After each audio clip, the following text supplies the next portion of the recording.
Hi friends, Mahanadi சீரியலில் நாளைக்கு என்ன நடக்க போகுதுன்னு பார்க்கலாம். வாங்க ஃப்ரெண்ட்ஸ், வீடியோக்குள்ளே போகலாம். இன்னும் நம்ம சேனலை சப்ஸ்கிரைப் பண்ணாதவங்க சப்ஸ்கிரைப் பண்ணிக்கோங்க. விஜய் தாத்தா கூட பேசிட்டு மாமி கூட ஃபோன் பேசுகிறாங்க. அப்போ மாமி சொல்கிறாங்க, இங்கே வீட்டில் காவேரியோட வீட்டில் ப்ரெக்னெண்ட்டாக இருக்கிறதுனால எல்லாருமே கொண்டாடிக்கிட்டு இருக்காங்க விஜய் அப்படின்னு மாமி தெளிவாக சொல்லாமல் சொல்கிறாங்க.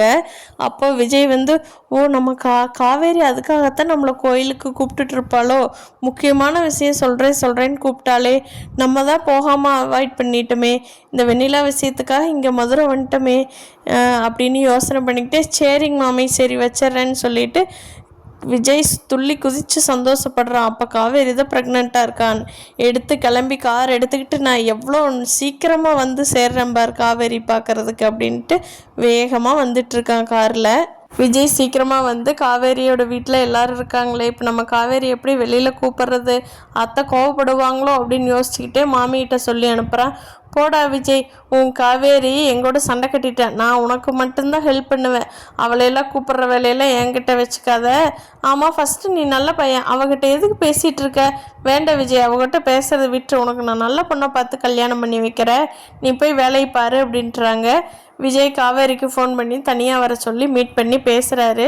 காவேரி நான் ரொம்ப சந்தோஷப்படுறேன்னு கட்டி பிடிச்சி காவேரி கொஞ்சறாரு. அப்போது இருங்க எதுக்கு இவ்வளோ சந்தோஷப்படுறீங்க அப்படின்னு காவேரி கேட்குறாங்க.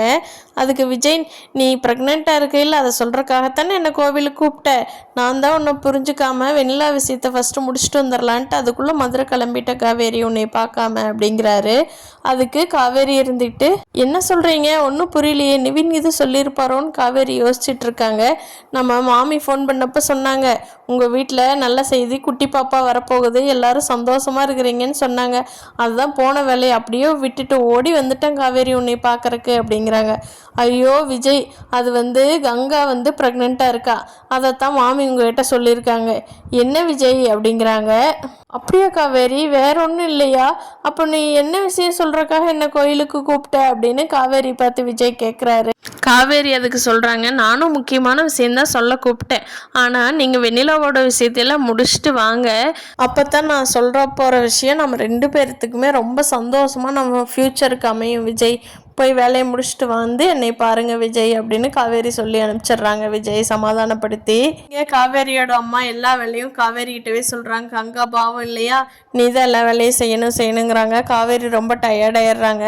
ரூம்குள்ளே போய் இருந்துக்கிட்டு, அப்பாவுக்கு மட்டும் இந்த விஷயம் தெரிஞ்சதுன்னா தங்க தட்டில் வச்சு பாப்பாரு பாப்பா, நம்ம ரொம்ப சந்தோஷமாக இருப்போங்கிறாங்க. பார்க்கலாம் ஃப்ரெண்ட்ஸ், அடுத்து என்ன நடக்க போகுதுன்னு. தேங்க்யூ.